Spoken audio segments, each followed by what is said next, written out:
Hi, welcome to Babe Diary. မြန်မာလူမျိုးတွေအကြိုက်20နှစ်ချက်ငန်းဆက်ဆက်မှုမွေးလေးချက်စားပါမယ်ဒါတော့ဖြူဖြူကိုယ်တိုင်တိတ်ထားတဲ့ငါးစားနယ်လေးပါငါဆက်နယ်ကိုဒီလိုမျိုးမမချစ်ချစ်ထုတ်ထုတ်ကလေးရဖို့ဆိုလို့ရှင်တော့ငါ့ကိုတုံးပြီးရင်ရေမစေးပဲနဲ့ပေါ့နော်စားများများလေးနဲ့စုပ်စုပ်ပြီးနာနာလေးနဲ့ပြီးတော့တိတ်ပေးရပါတယ်ချက်ခါနီမှာပဲဒီလိုရေလေးစင်အောင်စေးပေးလိုက်ပါရှင်ပါဝင်ပစ္စည်းတွေကတော့ကြက်သွန်နီကြက်သွန်ပြူခရမ်းညင်နီပင်စိမ်းနဲ့ငရုတ်သီးစိမ်းတို့ပဲဖြစ်ပါတယ်ငရုတ်ချမ်းမုံလေးလည်းပါပါတယ်ရှင်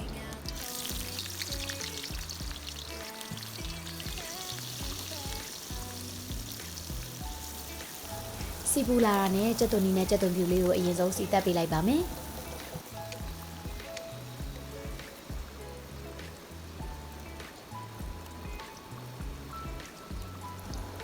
စနွေးမုံနဲ့ငရုတ်ရောင်တဲ့မုံလေးထည့်ပါမယ်ရှင်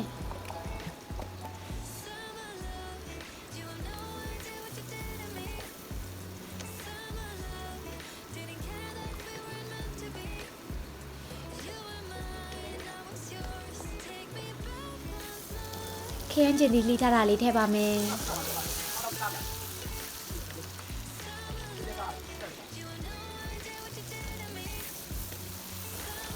ငရုတ်ချမ်းမုံလေးထမင်းစားစုံတစ်စုံလောက်ထည့်ပါမယ်ပြီးရင်ငရုတ်သီးစိမ်းလေးအုံအုံမှာဆိုတော့အများကြီးမထည့်တော့ပါဘူးနော်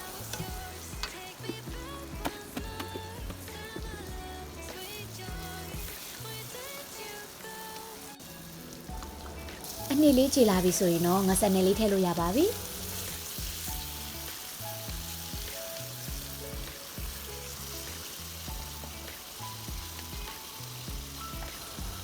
ရေလေးနည်းနည်းလောက်ထည့်ပြီးတော့အဖုံးလေးအုပ်ထားပါမယ်ရှင်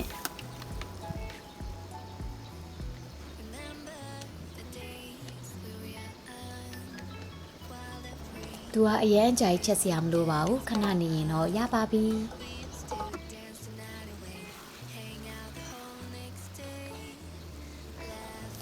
ငါစနေကအငံတက်ပါပြီးသားမို့လို့စားတော့ထပ်မထည့်တော့ပါဘူးအရသာမုတ်လေးနည်းနည်းထည့်ပါမယ်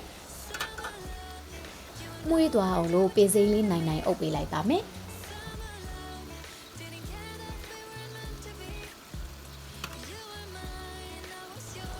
ငရုတ်သီးစိမ်းလေးတွေလည်းချိုးထည့်လိုက်ပါတယ်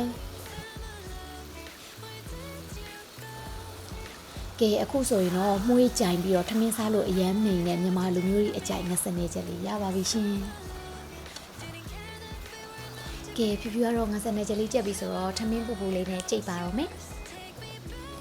ဒီလိုမျိုးလေးချက်စားကြကြအောင်နော်